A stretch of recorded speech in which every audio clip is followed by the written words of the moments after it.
This is the Actual Fluency Podcast, helping you become a better language learner by providing motivating weekly inspiration, as well as top tips and tricks from expert guests. And now, your host, Chris Broholm.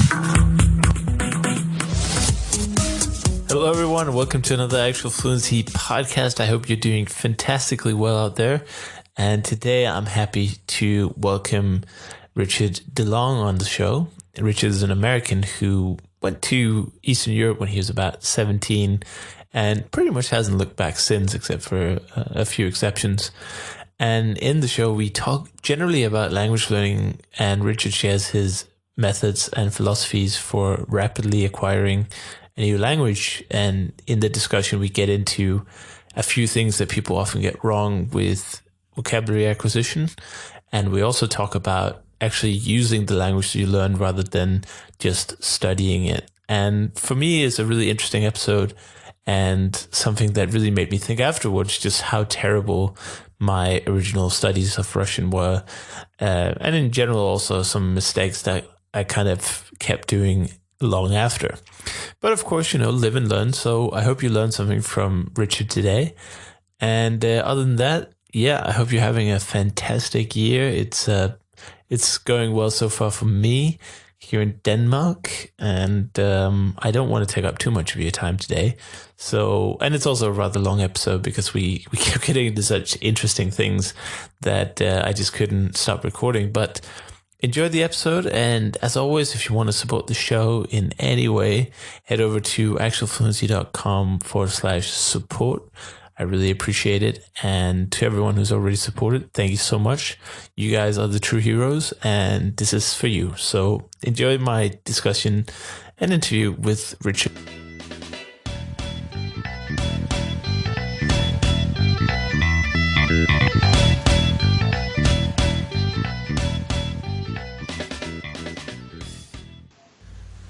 All right, we're back, and it's my pleasure to welcome Richard onto the show. So, Richard, welcome.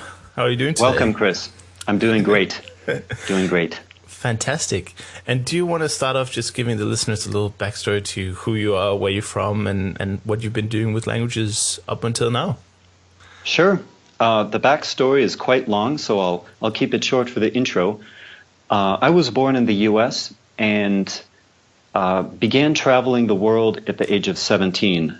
And since 17, I'm 39 years old now, I've spent about 17 years in Eastern Europe. And I've lived in 4 different countries during that time: Slovakia, Russia, Ukraine, and now the Republic of Georgia. And I'm basically permanently located in the post-Soviet region.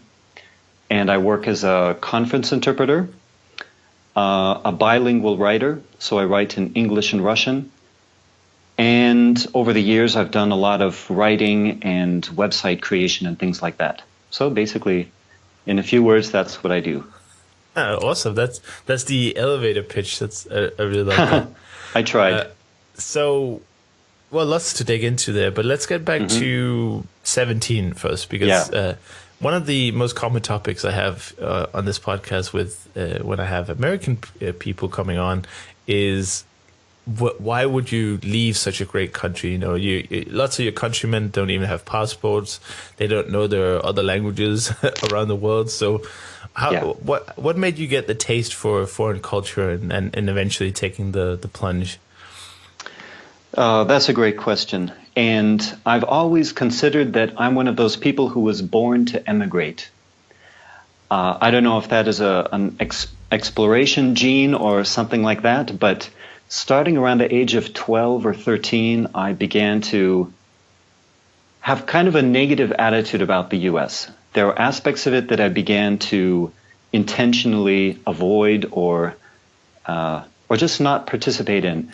Of everything from TV to pop culture to sports events, I just kind of limited my participation and started thinking that I'd like to be part of a different society than the society I was living in.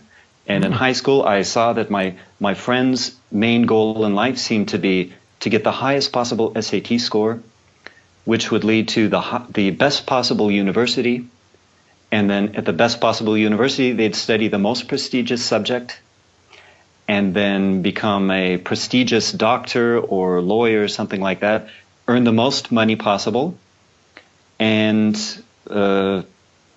bring recognition or value to their families.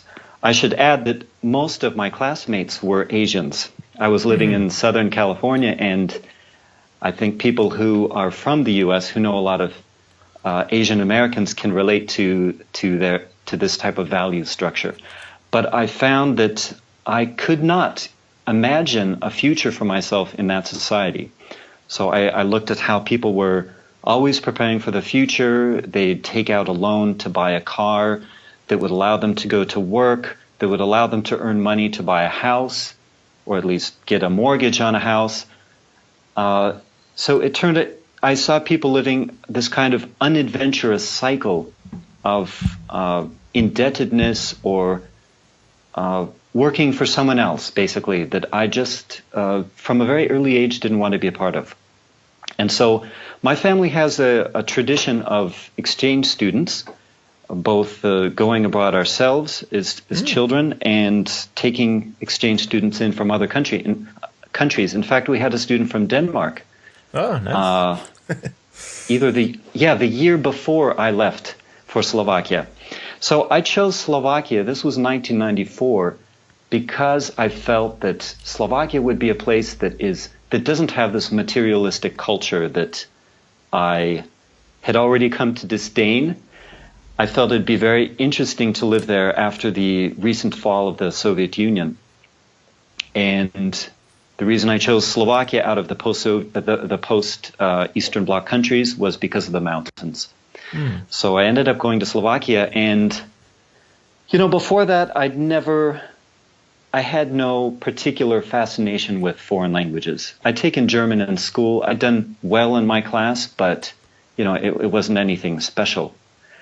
But then, just on the plane to Slovakia, and this was my first time out of the U.S., in the plane itself, I felt a kind of transformation. I don't know if you've ever experienced this, but I was leaving my old self behind, and I was very attentive to what kind of people were around me. And this feeling continued as I got on the bus, as we rode the bus from Vienna to Bratislava, which I don't think had an international airport at the time. And, back then things were very different. We got on the bus and I noticed the body odor. It was kind of a hot, stinky bus that day. And a lot of things have changed since then. You wouldn't think of making a joke about, the body odor of Eastern Europeans these days. But at the time, that was something that even the smell was different of people back then. So I remember getting in the bus with my fellow exchange students who were also going there for a year, and just being extremely attentive to how people around me were behaving, how they talked, how they looked, what kind of eye contact they made, what their facial expressions were. And so I get to Slovakia. I met my host family. None of them spoke any English at all except my older host brother, who was leaving for the university a week later. So it was then that I realized that my preparation had been quite inadequate. I'd found one Slovak textbook for like $150. My parents had bought it for me. It had some cassette tapes. I'd studied a little bit, but nothing serious. And so I was immediately put in a full immersion situation. And I really took to that. I liked my host family. I immediately began studying the language the best I could.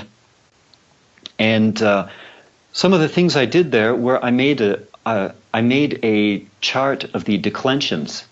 I know that you've studied at least one Slavic language, so you know about all the difficult declensions. I made a color-coded chart of that.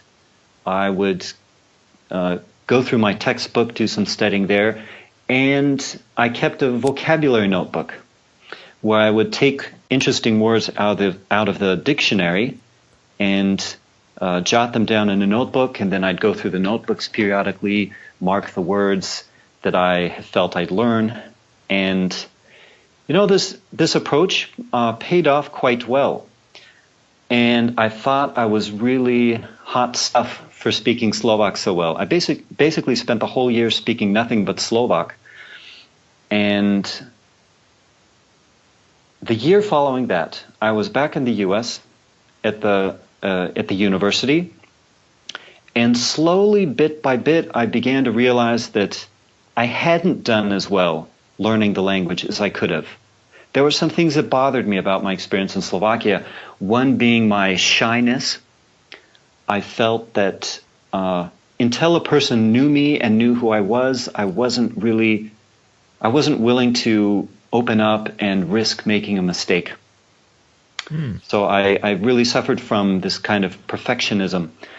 And also, I found that I would avoid anything that I didn't know. So in the Slavic languages, and probably a number of different languages, like Spanish, you can say something similar, hay que hacer. So this needs to be done, I need to do. So in Slovak, they have this wonderful word, treba, which is similar to like nada or нужно in Russian. And when I didn't know how to conjugate a verb, I would figure out a way to use it in the infinitive. So instead of saying something like, I will pour you a drink, I might ask, does a drink need to be poured? Which sounds very awkward in English, but it's kind of okay in Slovak. So I really didn't like this feeling of avoidance. Like I didn't have that feeling of full command and confidence. And then at the end of my year abroad, I went through my vocabulary notebooks, and I did a thorough survey of just how many of these words I'd actually learned and used over my year. And I found that I'd only learned about a quarter of them. And this made me think, why had I wasted time? Had I chosen the wrong words?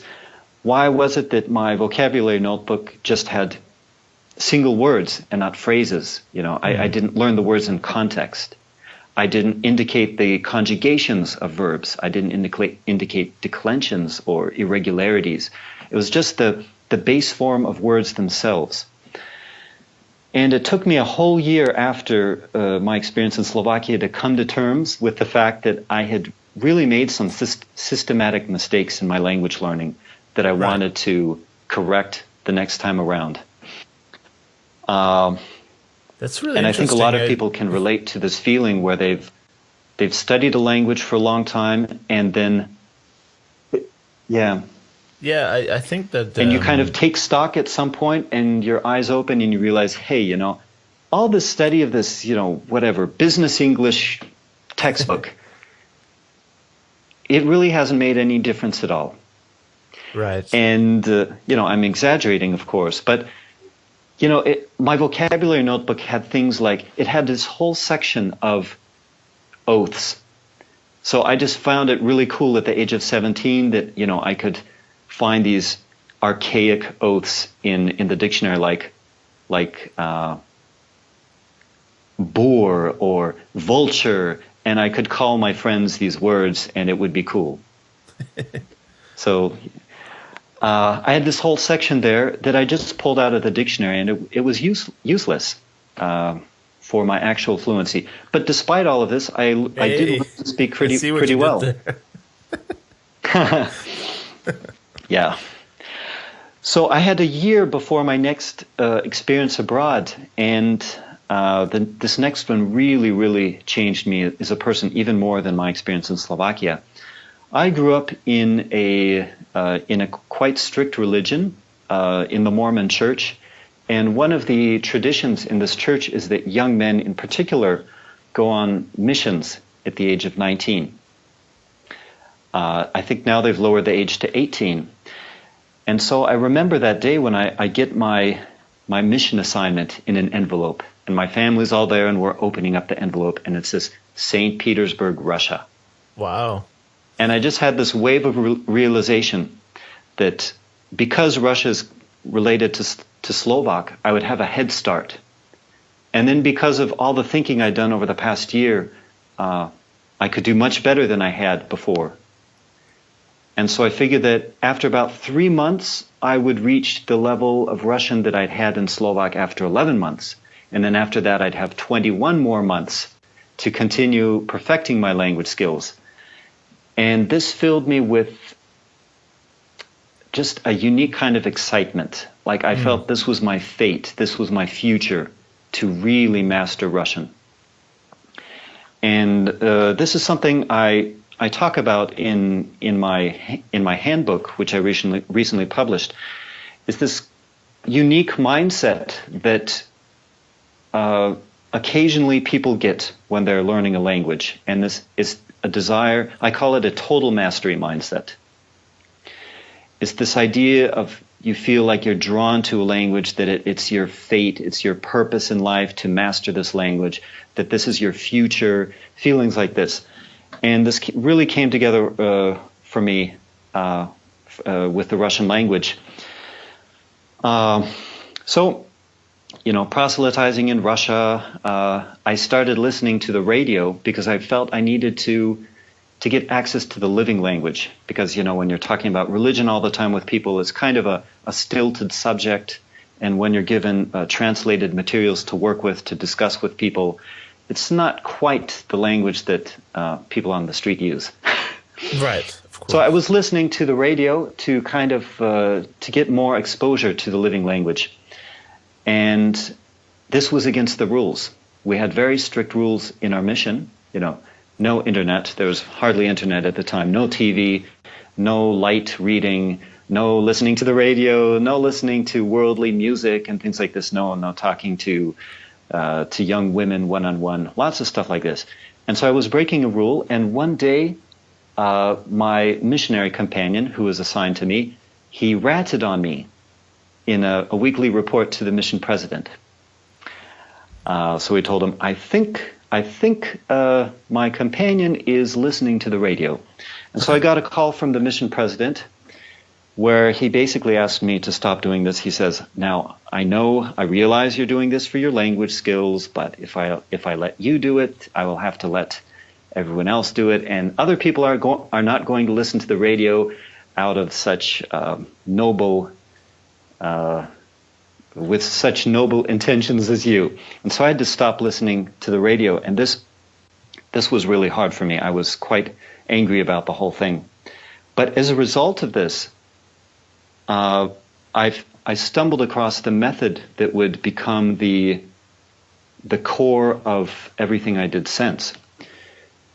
And I realized, I can't read, I can't listen to the radio, there's no TV.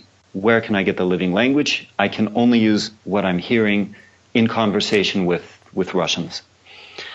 And so I developed a simple algorithm, which I essentially still use to this day, which amounts to taking notes directly during or after conversations, recording those notes on a dictaphone, listening to the note. Sorry, I skipped a step there. So you take notes, and then you transfer your notes to a special notebook after checking all the spelling and grammar and stuff in dictionaries. Then you record that, listen to the recording, and then from time to time you do housekeeping, which basically means going through your vocabulary notebook and marking vocabulary that you've already learned and don't need to review anymore, and making a fresh recording. So I did this for 2 years. I was really fanatical about using Russian, even when the people I was living and working with were not native Russian speakers. I would still speak Russian with them. So basically 2 years of speaking Russian, and with all the restrictions, I didn't have any temptation to, go off and learn something new, get involved in some other activities, anything that would distract me from language learning. It's like that was my only outlet for 2 years. And, for a time I viewed that as a shortcoming. with all those restrictions, I couldn't really read as much Russian as I would have liked. There was a lot of things I couldn't do. But now I realize that was actually a kind of blessing in disguise, because one of the difficulties of modern society is that we have information overload. There are too many choices. Yeah. And so when your choices are restricted, you just have to forget about everything else and think, okay, what is the best I can do in these circumstances? And I really took that to the max.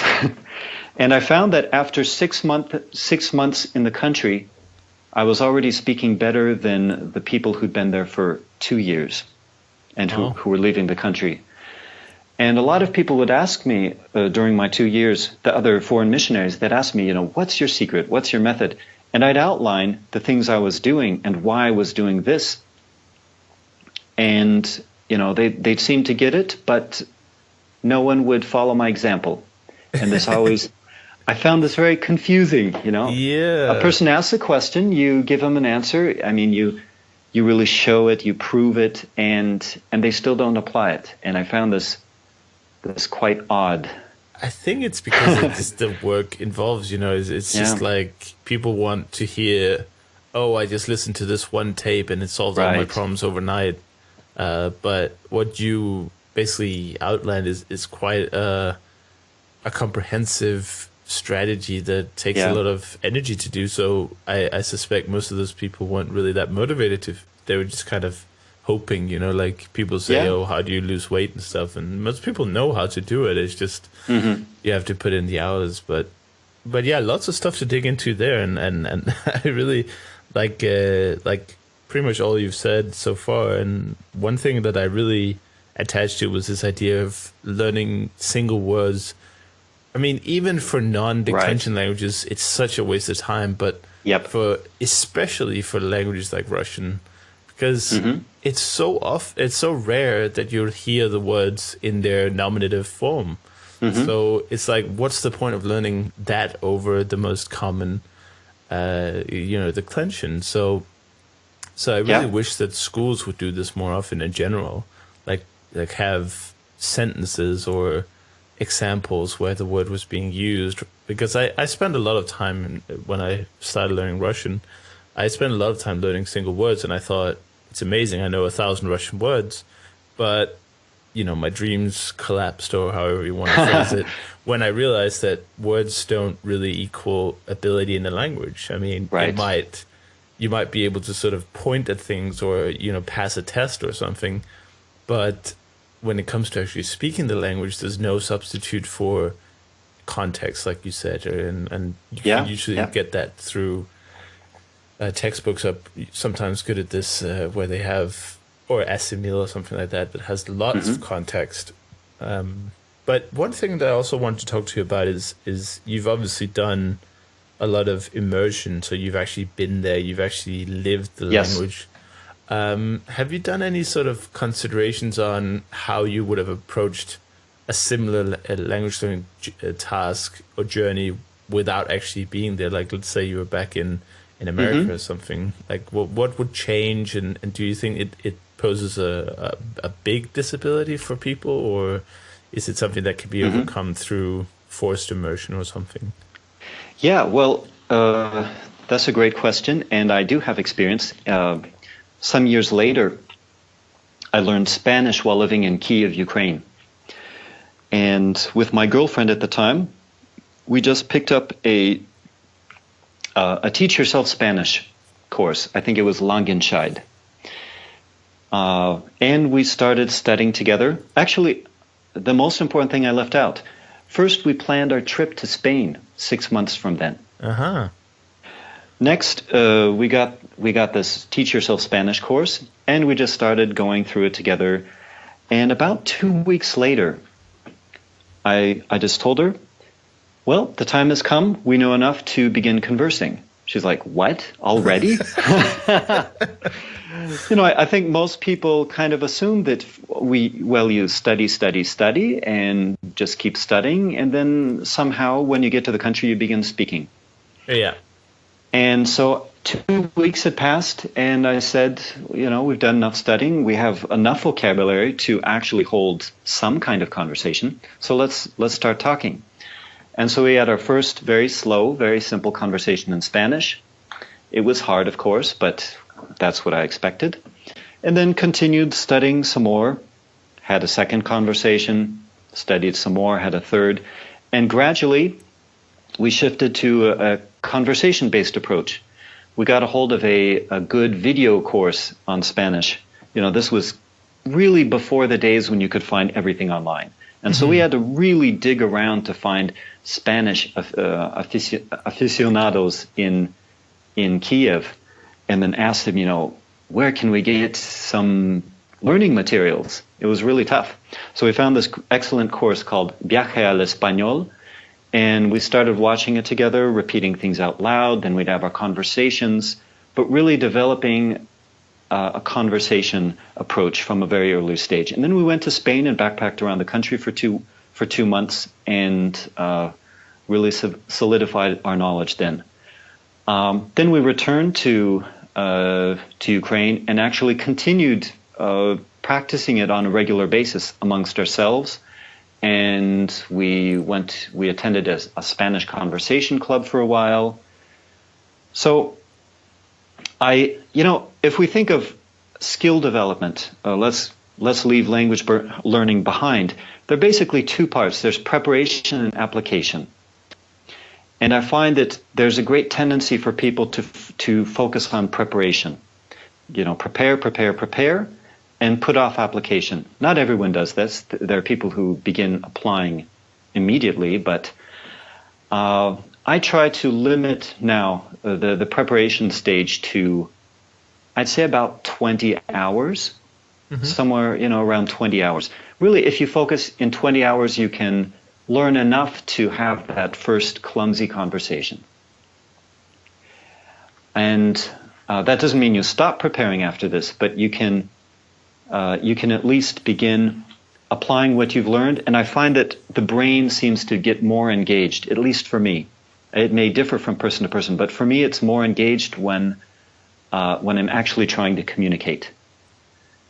And this is one of those areas where I kind of want to give universal recipes, but I was recently at the Polyglot conference, and I see so many different people there with their different approaches. Some have achieved really amazing mastery in different languages using approaches that are quite different from mine, at least at certain stages of their work. And so, for one person, it may be book learning that allows them to be in the flow. I think ultimately you want to get that flow state as you're learning. And if that for you means book learning, then you're probably going to make more progress book learning than through, let's say, going to a language club, which I recommend people do. So it's really about getting into that flow state. But even if your flow state comes through book learning, or let's say just independent learning, listening to recordings, repeating stuff out loud, Duolingo or whatever, there's still, I view that as kind of a risk, because you're investing in something without getting the payback. And of course, if you do eventually go to the country and you kind of switch gears and you are now speaking, then you can argue that, yeah, you got your payback. That preparation you put in ended up leading to fluency.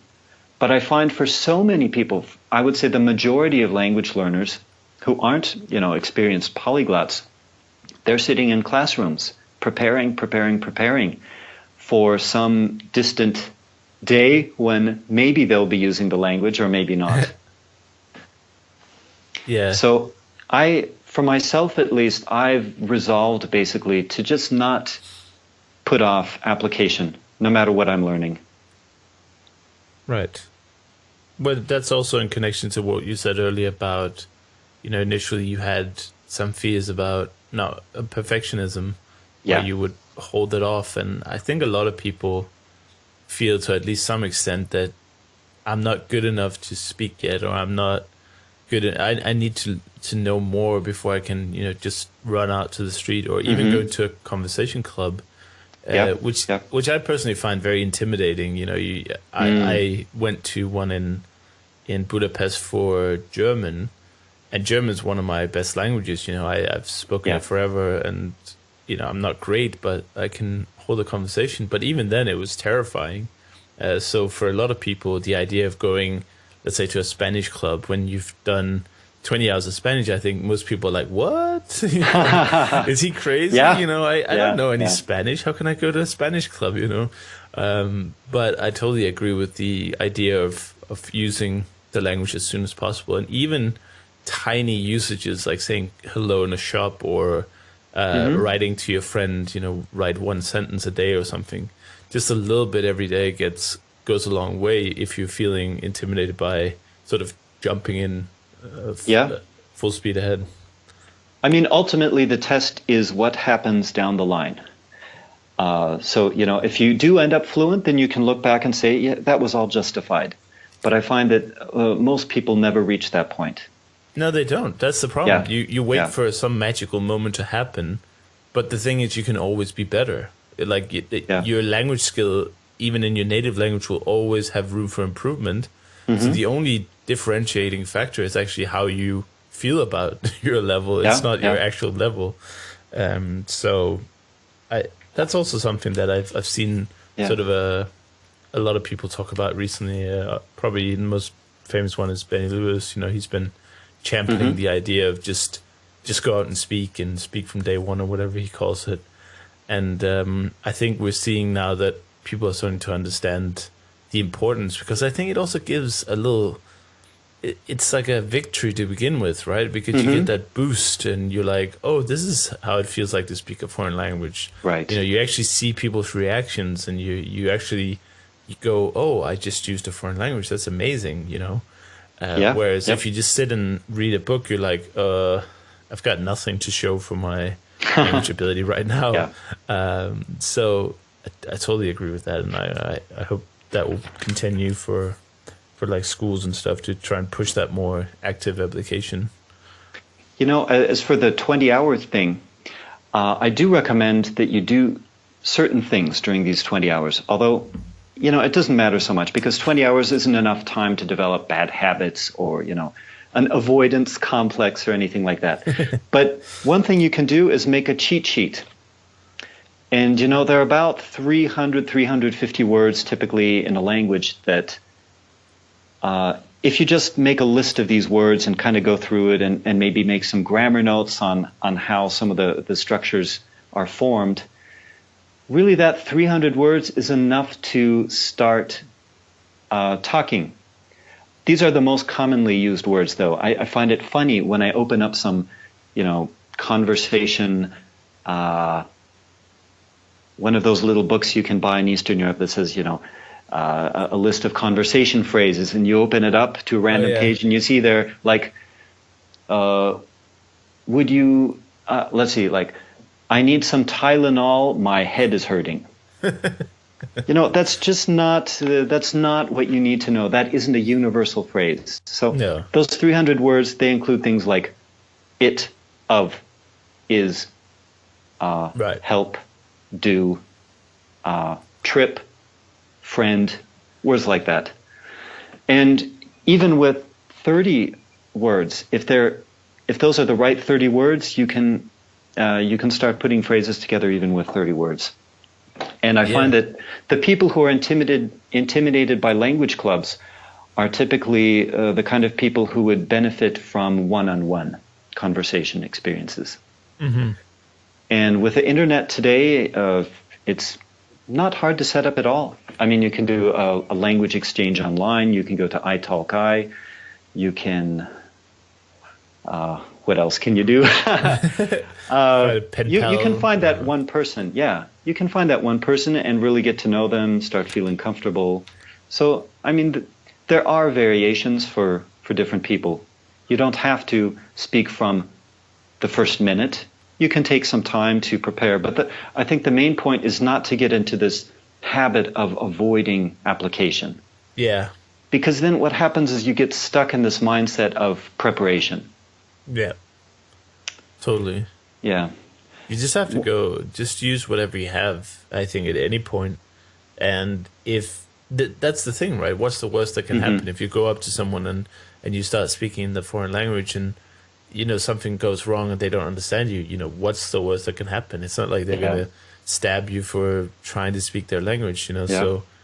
Although, to be totally honest, I get scared walking up to random people and just talking to them unless I'm quite good in the language.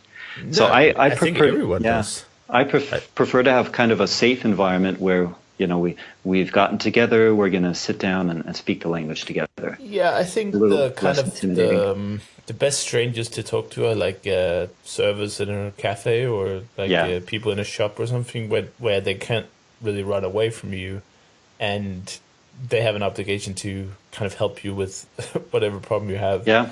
Not your language problems, though, has to be said. Don't monopolize people's time like that. But that definitely helped for me in Hungary, where, again, I was, like you said, scared to go up to strangers and just talk to them.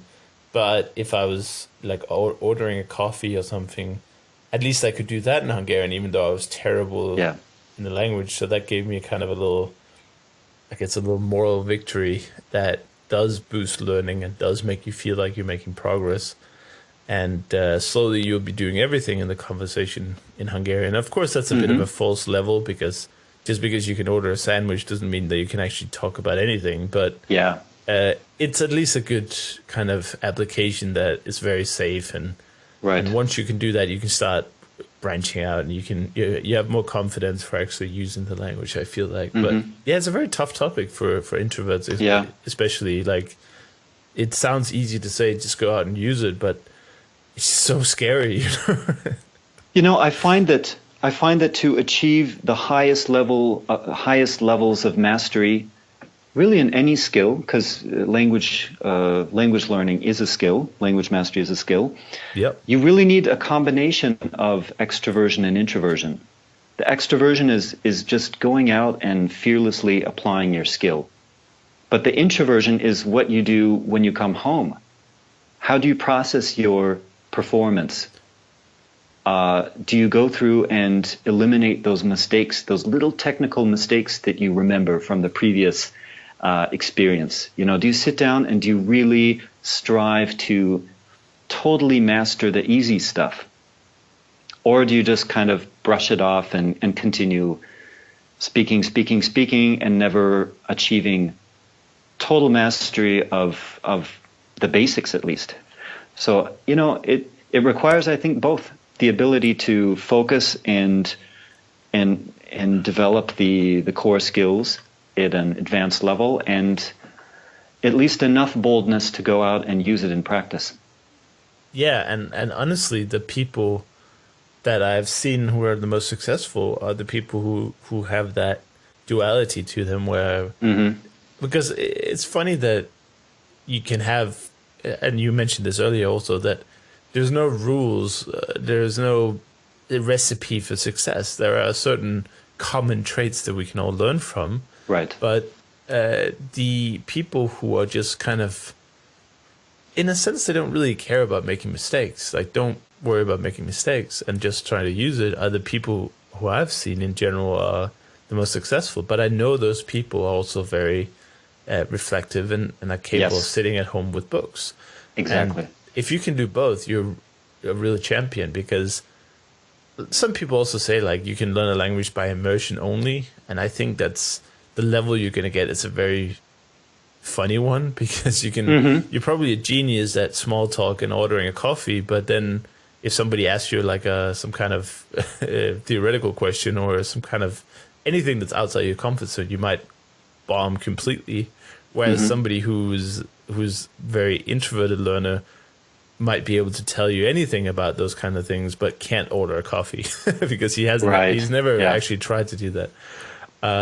So I find that amazing. And one example that comes to mind actually was at the Praga conference. Somebody knew that I was learning Russian, and he just kind of went up to me and started speaking to me in Russian. And he was also kind of a beginner level. So it wasn't like he was in a C2 just trying to, push me to speak. He was actually also trying to practice. And we had a nice conversation there because it was sort of disarming that he was also a beginner.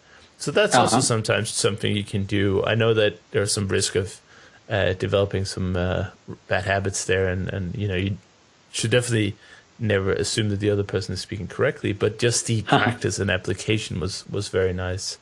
So yeah, and he's very successful. So he just went up to me. I've spent years basically watching people adapt and get by in immersion environments. And what you said is interesting. I remember on my mission there were so many American missionaries all learning Russian, all living and working side by side basically, and you would see these strange habits or mistakes in Russian being passed from missionary to missionary like a virus. Because they were spending so much time with each other, picking up stuff from each other. And I really made a point to essentially ignore anything language related that I heard from non-native speakers. So, that can happen. But it's also, if you're a beginner, it's often the best person to talk to is someone who's just a couple levels above you. Yeah. Or even someone below your level. Because then you get to feel dominant, you get to talk as much as you want, and you find that the words start to flow a bit more out of your mouth. So they say that's the 3 steps to sort of really mastering something, right? It's to have someone who's on your level you can compare notes with, have someone below your level you can teach, and then have someone above your level who can teach you. Right. That's kind of the mastery cycle, and I really like that idea, actually. So you can do more of that. One thing that you mentioned in your email that I really wanted to talk to you about also was you said that you changed your native language, or at least you had the distinct decision or thought to change your native language. Can you just describe that, sort of how that happened and what went through your mind at that time? Right. So when I got the chance to go to Russia, and I realized that I could achieve really the highest levels of mastery. I really went at it wholeheartedly. And after maybe a couple months or even weeks in Russia, when you're sitting there counting out something, some stuff to do, or maybe making notes to yourself using your native language, I just thought, if I really intend to fully master Russian, why don't I do this in Russian? And so I made a discipline essentially of thinking and planning and making notes to myself in Russian. So when I'd catch myself in my mind listing off numbers, like a phone number or something, you see a phone number written down in your notes and you kind of read it to yourself in your mind, I'd switch. I just force myself to switch and do that in Russian. And I did basically everything that I could think of that was related to that I was doing automatically in my native language. I switched that all to Russian.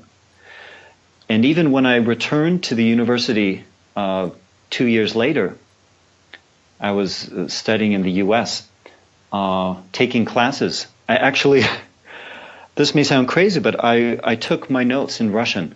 So the lecturer would be there, lecturing in English on poli-sci or something, and I would sit there and I'd take my lecture notes in Russian. If there was a reading assignment or a choice of books to read for the class, I would look in the library and see what I could find in Russian out of that list, and I'd do the reading in Russian. So I was just living in this really intense Russian language bubble.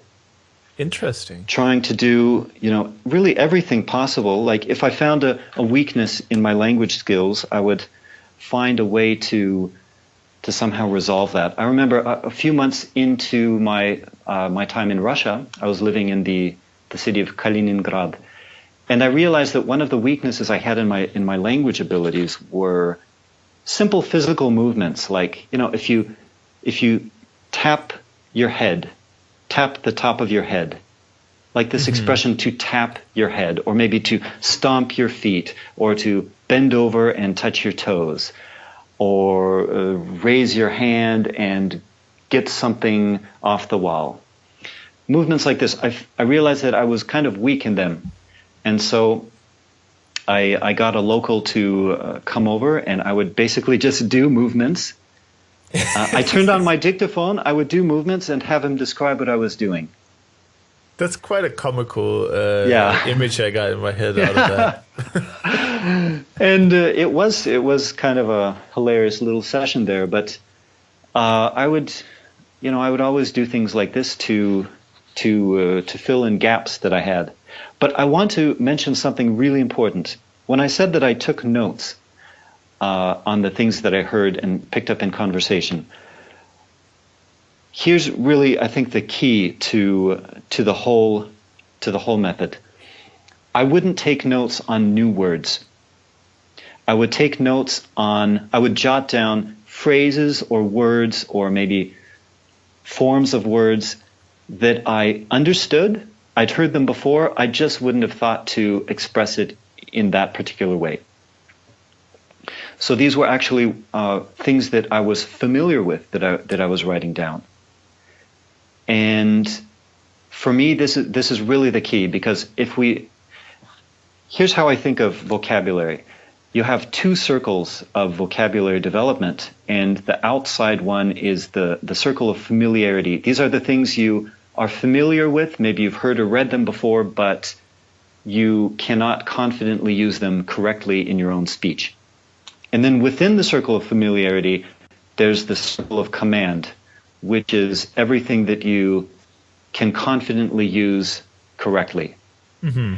And so the point of my note-taking was to take things that were very familiar already, that were right outside of my circle of command, note those down, check them, record them, listen to them a bunch of times, and really add them to my circle of command. So my focus was on growing command, not on growing familiarity. And I find that so much language learning and learning in general focuses on information, getting familiar with stuff, but not on building your actual spontaneous command of material. That's interesting. And and so that makes a lot of sense, and I think that this is not something that a lot of people do, and that if they do, they definitely don't talk to me about it. But one thing that immediately comes to mind when I hear that is, then how do you add things to the circle of familiarity? Because if you're jotting down things that or usages of vocabulary that you already know, then there must be some hidden step first that we're missing a little bit. That comes through language exposure. It's our subconscious mind working, picking up all the unfamiliar stuff that we hear, until, after the 5th or the 10th time you hear something, it kind of pops up for a moment into your conscious mind. You think, there's this word that I don't know, but I've heard it. So it takes a lot of repetitions for a word to kind of poke up into your consciousness. But it's not something you actually think about or worry about as you're kind of learning the language. That's right. At least when you have enough language exposure, it really is not a problem. It's a rare situation when your circle of command begins to catch up with your circle of familiarity and really push against it. But that indication you're not using the language enough, I suppose. That would be an indication that you need to create a richer language learning environment. Right. So that could happen, for example, if you're there with your friend and you're teaching each other Spanish, like was my case. So to increase your circle of familiarity, you just need to start listening to more authentic Spanish. Mm-hmm. Watch those videos, or maybe occasionally get out and speak to real native speakers. But in the vast majority of cases, like 99% 9% of the time, I find it's the opposite problem that people have. Their familiarity is kind of inflated beyond a sustainable level, and their command is way short. So, yeah, I think that's definitely true. But it's an interesting idea to kind of reflect on one's vocabulary, whether you're mostly familiar with it or you actually have a command of it, because I think that a lot of people listening to this program are sitting at home, maybe in Buffalo or something. I don't know why I'm saying Buffalo all the time. It just feels like a perfect city to describe this. Right. But, and no offense to people living in Buffalo, has to be said. But, I just think that if you're sitting at home and you do a lot of language learning outside the immersion of that language, then it's very, very likely that your two circles, as you put it, are very close to each other, because you just don't get a chance to be inspired or add stuff to your familiarity, or at least even if you had a third circle that had like words you've heard but have no idea what it means or phrases, then that circle would just not grow unless you actually added stuff to it. I guess that's the idea of like a comprehensible input, or I don't know what to call that, pre-comprehensible input. I don't know, but that would be your zone of unfamiliarity. Right. Yes, everything outside of those circles. Because if that's not growing, then the next one is not growing. I guess you can almost look at it like some kind of I'm thinking one of these the way you distill oil, different kinds of fuel. If you add more of the heavy fuel, you eventually get more petrol or diesel or whatever is the lightest form of that. But you have to shovel in stuff at the top. It's like a funnel, I guess. You have to That's shovel a great analogy. a lot of stuff at the top before you actually distill it into these useful features. And just thinking about it that way, it's really highlighting all the shortcomings I've done in the last 4 or 5 years. But that's okay. We live and learn. Yeah, I think it comes down to where you focus your conscious attention and efforts. Do you focus it on getting more exposure, so listening to another, let's say French language podcast, or do you focus your effort on, that act of speaking where you realize, how do I say that? I should know how to say this by now, but I don't. Or the person you're talking to says something and you realize, wait, what he said is similar to what I would have said, but not exactly. And so if you focus your efforts on taking things from familiarity to command, I find it's really more productive. It's kind of like distributing letting your subconscious or your unconscious do its job, and then letting the conscious part of your brain do its job, keeping things in the right zones.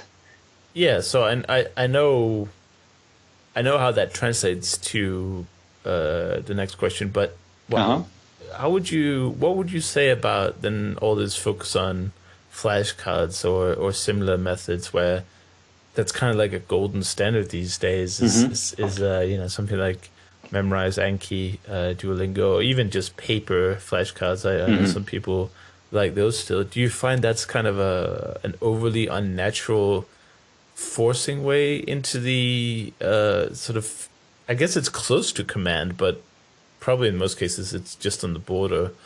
What do you think about that? I think you're right. It usually is on the border. I mean, the standard for command is higher, I think, than many people would imagine.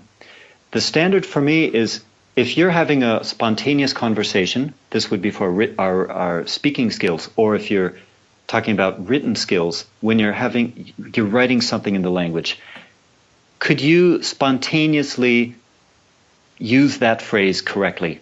Right. Without mistakes. That's command. So in the moment, at normal conversation speed. Well, you probably wouldn't for most flashcards unless they were incredibly detailed, or transcripts of actual speech. And the act of getting things from simply your long-term memory into your circle of command, it's not easy. I mean, if you're given a minute to think about all the vocabulary you've learned and write things down, write the phrase correctly, maybe you'll be able to come up with the correct phrase after a minute. But if you're having a conversation and it's not quite there yet, you're likely to make a mistake. Yeah, you don't have a minute. Yeah. Often. So. Yeah. So, yeah, it's a quite high standard, and I find that some people, they really want to drive things into that circle of command. Other people are a bit lazy, and they kind of want it to happen on its own somehow magically. I think most people are quite lazy, but that's just in general, not necessarily with vocabulary learning. But I have to admit too, people's attitudes are different towards different languages. So like, I speak 9 different languages, but my attitude towards French is different from my attitude towards Russian. With Russian, I'm very demanding. This is a question of my identity, my ego. What I see myself doing in the future, and am I moving towards my goal? With languages like French, German, and Spanish, basically my only practice at this point is the language club here in Tbilisi that I organized. And I'm really flippant about it. I go there, I do my best to wade through French. I can convince people often that I don't speak it too poorly, but I just don't have that future vision of how I'm going to be, absolutely flawlessly fluent in French, 10 years from now. I just don't have that. And so it's harder to really focus on command when you don't have that. Yeah. And what the big question that this whole thing is leaving me is basically like, if you don't, or if flashcards or sort of the traditional way of adding vocabulary to your circles, if that is inadequate, which I sort of always believed because it just doesn't feel right, and you are sitting at home in Buffalo, like how are you supposed to add to your circles then? If I opened up, like, let's say Radio Moscow or whatever. Yeah, they'd be speaking Russian, but they'd also be speaking ridiculously fast, and I would have no idea when one word started and when one word finished. So I'm never going to add anything into my circles because it's too difficult, right? So am I supposed to then find like Radio Leko or something, like Easy Radio, or what am I supposed to do? What do you think? Yeah. Well, today we have a lot of options because of the internet, and so you can find speaking practice in Russian even while living in Buffalo or Cairo or wherever, India. Just get online and set up speaking practice and work that way. But there's also a cool technique that I think of this as a temporary substitute for speaking practice, and that is the technique of shadowing. So you've probably heard of this. This is really a significant part of my method these days.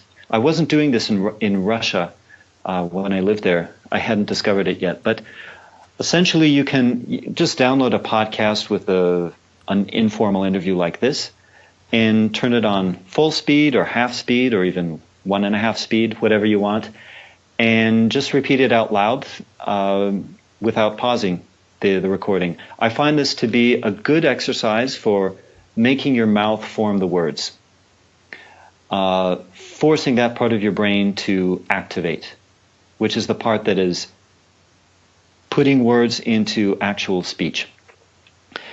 But it's only a temporary substitute.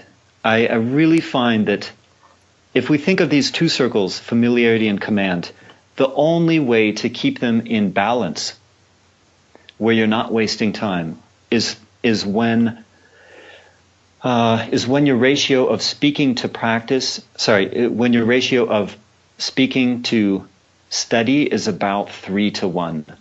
And I know that sounds horrible, I think, to a lot of people who have the opposite ratio, but I just have not seen exceptions to this rule. That's true. Yeah, So about 3 to 1. And that means, 3 hours of speaking practice a week and 1 hour of highly effective private study. I find that a ratio less than that will just leave you with too much familiarity and not enough practice, not enough command. Yeah, because you need to not only practice sort of what you've learned to cement the knowledge, but you also have to put on that kind of Sherlock Holmes mind that says, well, how would I say this thought that just popped into my mind? Because you can't imagine what you're going to say when you're sitting in front of a textbook, but when you're in front of a speaker in whatever setting, things are just going to pop up that you're like, oh, how do I say I went to my grandmother's birthday last week?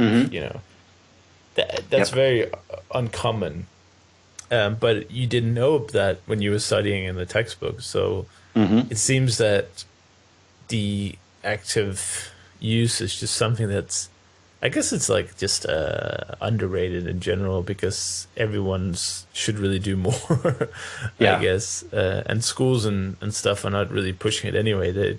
They give the illusion that if you have a textbook, you can learn a language, but I mean, the level of language you're going to learn is highly questionable. Well, imagine you go to you go to dance class. You want to learn tango, and for the first year, the instructor is telling you about the different categories of steps in tango, the different classes of situations that arise when you're dancing tango, the different names for the steps and the moves and the culture of tango. Maybe you occasionally watch some videos of people dancing tango. I mean, if we look at dance, it's clear that the way to learn to dance tango is to just go out and dance. Yeah. Of course, there's going to be some preparation, but anyone who attends a dance class is going to expect that we're going to have a little bit of training and then we're going to have practice. And then tango's a perfect example, because you have your weekly or even tri-weekly milongas, where anyone can go and just practice their dance. And it's it's improvisation, just like language speaking. You don't get out there and dance a routine that you've memorized in advance. But for some reason, when we're talking about language study, it seems perfectly fine to sit at a desk for years, talk about the different categories of verbs, talk about the declensions and how to put words together, to practice writing sentences and stuff like this. And this really, I think for most people, this is not the use of the language that they envision for themselves. And so there's this disconnect between the reality of what people are currently doing with the language and the hopes and expectations of what they'd like to be doing with it 5 years from now. I think if you ask people who are studying a language, how do you see yourself using this language in the future? They'll say something like, well, I'm going to travel to Brazil, and I expect to be speaking it then. Maybe I'll do a little bit of private study while I'm there, but I mainly plan to be using it. And then you ask them, okay, what are you doing now? And the structure of what they're doing now is completely different. Now, just the other day, I listened to your excellent interview with Tim Keeley, and he just blew me away, studying for 4 or 5 hours a day for a number of months before going to the country. But, that works for him because he knows that he truly is going to go to the country and use that. Yeah, but not everyone has that opportunity, of course. There's kind of this this habit that we have of studying first, just in case we might sometime use the language in the future. Yeah. And I just view this as a risk that you might invest so much time and just not get any return on your investment. Yeah, of course. And I think also having an end goal, even if it's just a temporary one, let's say like your Spanish goal, in 6 months I'm going to go to Spain. Yeah. I think that really helps to make the learning concrete, and it gives it sort of a purpose instead of just, I don't know what else to do, so I'm just learning Spanish in my bedroom, Yeah. Which is a very hard thing to do. I think if you're learning Spanish in a place where there aren't many Spanish speakers, and you have to do it on your own, sitting in a bedroom reading Teach Yourself or whatever book you have. It just really that is tough. Yeah. It's tough to get anywhere, really. But if you know in 3 months from now I'm going to be in Spain, you're going to make it happen, because you just know that if I don't, then I'm going to not be able to speak Spanish when I actually get there. So there's a risk as well, a consequence of not studying. Exactly. Which is great. So we're coming up on the hour here, but before we just leave here, I just wanted to. One last thing I wanted to talk about was the idea of, what's it called, tutoring or getting a language exchange or something, because it's very helpful. I did it quite a bit, but one thing that I struggled with was my language became kind of stale. And obviously that indicates that I should have done more studying outside the classes to add more, or to at least listen more. But what kind of tips would you have for people who are taking a lot of classes, or maybe they are in the country or in an immersion environment where the conversation seems to be extremely similar every time, you know? When you can have these false kind of levels where you do a very limited amount of things in the language, but you do them very, very well. So for like a concrete example was I did some tutoring in Russian, and after very few lessons, actually, I was able to speak for like an hour, which for me at the time was really exhilarating and amazing. But then I realized, like, yeah, it's great that I spoke for an hour, but we speak about the same thing every time. You know, I get this comfort level, and of course my tutor was also speaking slowly to accommodate my level and stuff. But what kind of practical tips and advice would you give someone in that situation to like mix it up, or what would you do? A couple of things come to mind. First of all, you may be speaking on the same subjects each time, but you can speak better and better on the same subjects. Like I'm sure as you talk on these familiar subjects for an hour, you're probably making some typical mistakes each time that could be corrected. So it's not just about what subjects you can talk about, but how well you can talk about them. That's one aspect. But of course, one needs to get more varied language practice. And one way to do that, one way at least to increase your exposure to the language, is to listen to podcasts or watch YouTube videos, films, whatever does it for you, to get more exposure to the living language. And then try to incorporate things that you're listening to or reading about into your actual live conversation practice. Now, if you're in an immersion situation, I think it's a bit easier because, you know, immersion, living in a country where the language is spoken, there's so many different things that you need to do in that country. You know, talking to the taxi driver is just one of like 100 different things you need to be able to do. Living in Georgia now for 5 years, you know, I need to be able to go to the bank and talk about, you know, bank transfers and paying for different services and stuff, taking out a new bank card or setting up an account. I need to be able to go talk to the government authorities about registering as an entrepreneur, or tax authorities for resolving tax issues, stuff like this. And then the language club in Georgian. I mean, it's extremely varied, and making local friends. So I think in an immersion situation, unless you're living in an expat bubble, which is kind of a problem in and of itself for language learning, unless you're living in an expat bubble, you really should be getting a lot of different opportunities to use the language. But if you're taking a class, you know, I'm not the best person to talk about language classes because I'm utterly incapable of classroom learning myself. I'm not a fan either. I get impatient. I'm very demanding. I like to tell the teacher the best way for them to teach me. Things like this is terrible for classroom learning. So,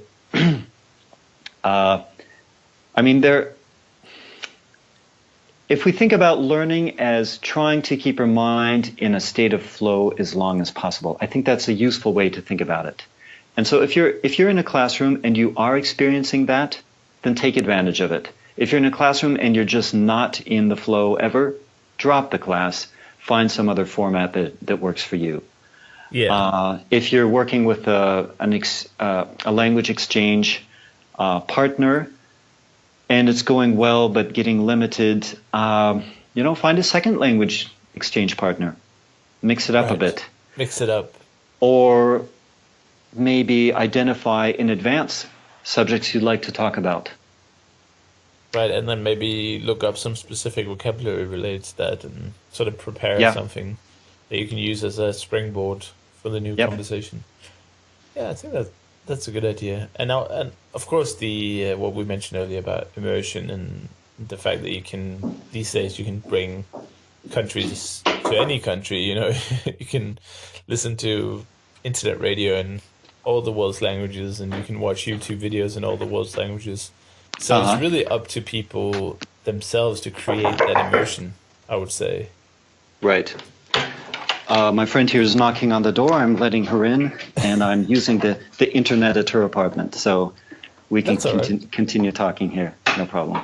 No problem. Well, I was just about to wrap up, actually, just saying that it was really interesting to hear about the observations you've made, and as always, it always makes me think, like I said earlier, how basically how wrong you can do it, and it's not because I'm saying I did it completely wrong and I didn't learn anything, but it's just you can make it so much easier for yourself than what I did. Yeah, and I hope that people are taking this kind of advice on board. And one of the biggest pieces of advice that I have really seen the effects of that you mentioned was just don't learn single words. It's really useless.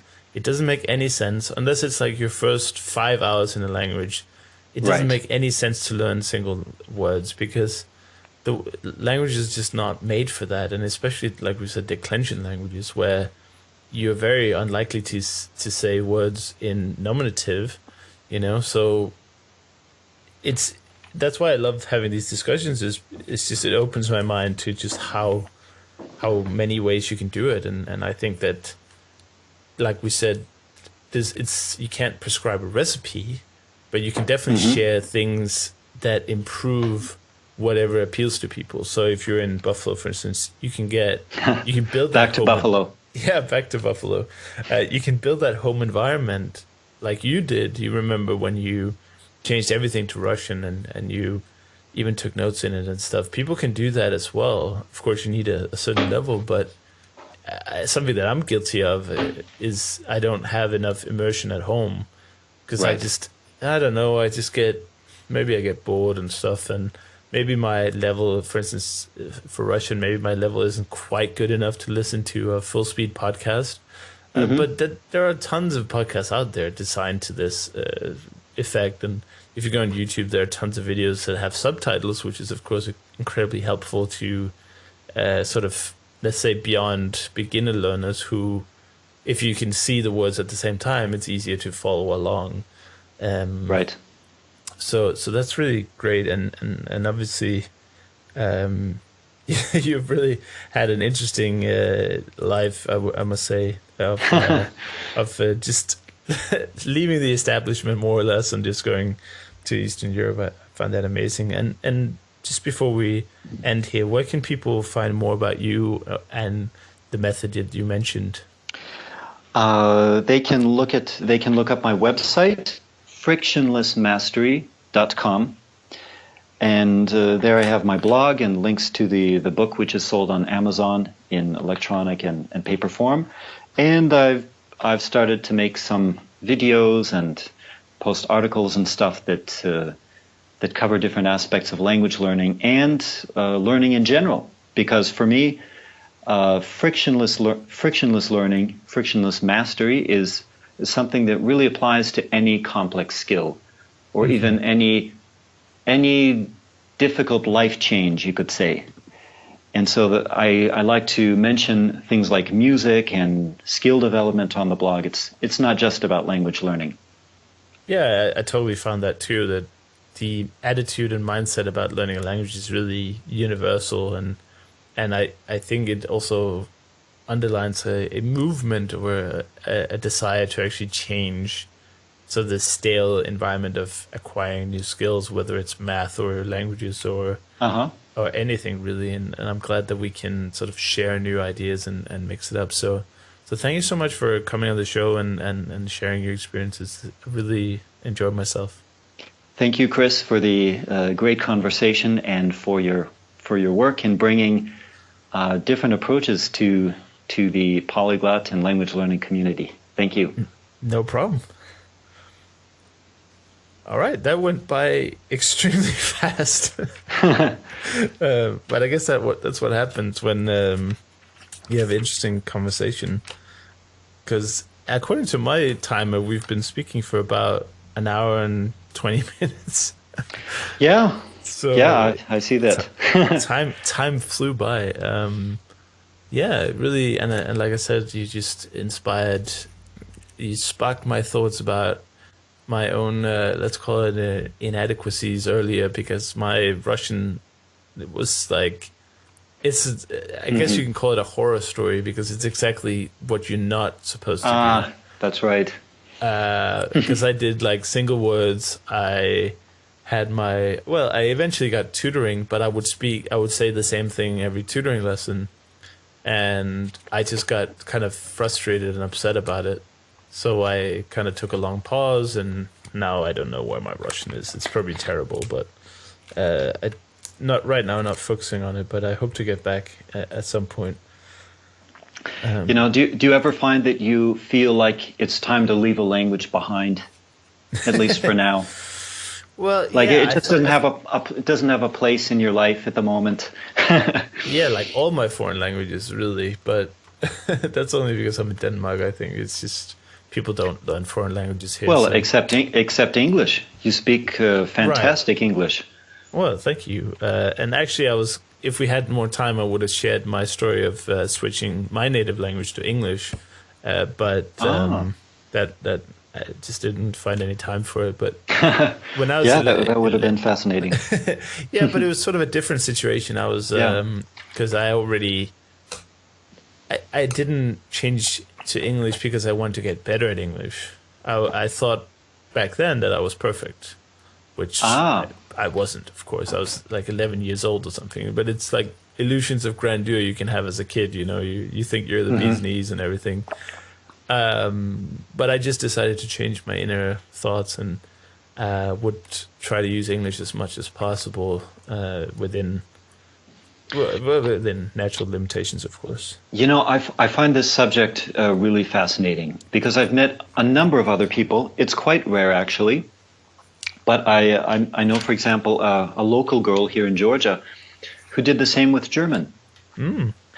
And it's like there's a moment when you kind of flip the switch in your brain. Yeah, for sure, yeah. And you decide, I'm just going to be an English speaker, or, I am German, or whatever. And now this young woman is studying singing in Hanover, which was her childhood dream. And I did an interview with her in German that I posted on my blog, and she just speaks almost flawless German. Right. And what I find it so fascinating, what does a person work on at these really high stages of mastery? What does their practice look? What does their daily study or practice look like at that stage? I find that really fascinating. Yeah, that's tough, and that's a whole nother. That's a whole nother interview. But I think most people are just worried about getting from nothing to something. Later you can work on going from something to something better. But I'm definitely interested in how to go from beginner to intermediate, or let's say upper beginner to intermediate. But I think it's just more of the same. Whereas once you get to the advanced stages, then first of all, you need a lot of work to improve your language 1% just because you have so much already. But secondly, it's also probably not very obvious where your mistakes are. You probably don't even know you're making them, or the mistakes are so subtle, like word order or something like that, where it's not really a mistake, but a native speaker would never say it. Exactly. It's like it depends on your ability to recognize subtleties. Yeah, that's extremely tough. Yeah, I think. But we'll see. We'll see. I'm sure that I started with Russian as my first kind of proper self-taught foreign language, and as much as I thought it was a pain and it was really difficult and I did everything wrong, it's also a nice learning experience in general. Because nothing is going to be as hard as that, I think. I can't imagine it anyway. What would be harder, but come learn Georgian. Oh yeah. That might be harder. I don't know, but I like what's it? Hachipuri. Hachapuri. That's right. Whatever that ready thing is called. That's wonderful. They have a chain of Georgian restaurants in Budapest, which I think is called Hachipuri. They do. I've been to Budapest and been to one of those restaurants. Yeah, and the food was quite nice. Actually, I went to a Russian restaurant in Berlin recently, and I spoke a few sentences. And there was a Russian person sitting next to me, which was also interesting. But they actually also served a Georgian menu that day. So that was pretty interesting. I had some great food. Was it it's a walnut and something cake? I don't know. It was great anyway. So there are a lot of dishes with walnuts. Yeah, and I forget but there was so much food. Like, that's ridiculous. I don't know if that's normal in Georgia, but like the servings are large. They're American-sized servings. Like the starter soup was seriously the size of a main. That's typical. And you get bread with it. Why not? Then we shared a bottle of vodka, so it's a good night. Fantastic, but I won't keep you any longer. I know you have stuff to do and places to be. So I will get to the editing. Yeah, really great conversation, and great questions, and I'll be looking forward to the result and posting it to my friends and on my blog. It'll be great. Yeah, thank you so much for taking the time. Okay, well, have a nice day, Chris, and we'll be in touch. I'll be in Bratislava, so we can meet terrific. up if you're there. I'm 90% sure I'll be there. All right, perfecto. Great. Well, talk to you soon. Yeah, thank you, Bye. Chris. Bye-bye.